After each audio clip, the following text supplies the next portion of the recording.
আসসালামু আলাইকুম, কেমন আছেন আপনারা সবাই? আশা করি সবাই ভালো আছেন, আমিও ভালো আছি আলহামদুলিল্লাহ।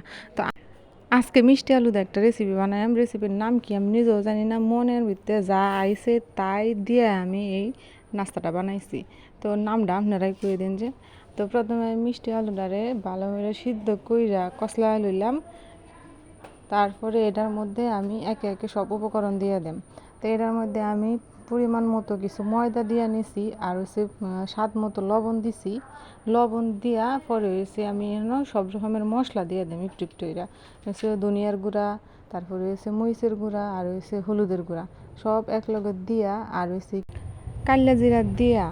তারপরে এই মিশ্রণটারে আমি ভালো হইরা একটু মাখা আলুয়াম। এনে কিন্তু আমি কোনো পানি ব্যবহার করতাম না। এই যে মিষ্টি আলু যে সিদ্ধ হচ্ছে এনে কিন্তু অনেকটা পানি পানি ভাব আছে। তো এটা দিয়ে কিন্তু মোটামুটি এটা মিশ্রণটা কিন্তু মাইখালাম যে।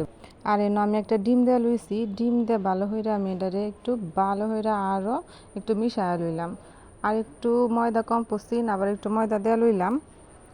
তো এটারে আমি একটু লম্বাটে সাইজ কইরা বানায় লইলাম। কিছুটা হয়েছে জানেন কীরকম, যে আমরা কলা পিঠা বানাই না, এই কলা পিঠার মতো করে বানাইছি।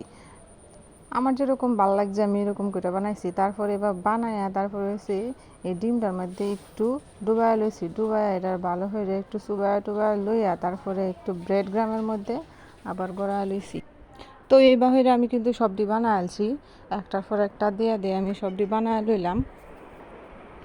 আর আপনারা বাসাতে একটু ট্রাই করে দেখুন, যে খুব একটা খারাপ লাগে না, খাইতে মজাই লাগে। আপনারা বাসার যদি মিষ্টি আলু থাকে সবাই একটু একটু ট্রাই করে দেখুন, যে সন্ধ্যা বা বিকালে বা সকালে নাস্তার মধ্যে এটা কিন্তু জমে যাবে। ওই নাস্তাটা খুব মজা লাগে এবং মুসমুসে হয়েছে, খাইতেও ভাল লাগছে।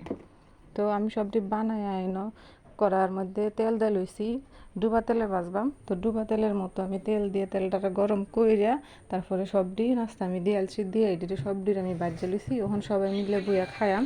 ফ্যামিলি সবাই লিয়ে খাইলে আরও বেশি মজা লাগে। সবাই ভালো থাকুন, যে আল্লাহ হাফেজ।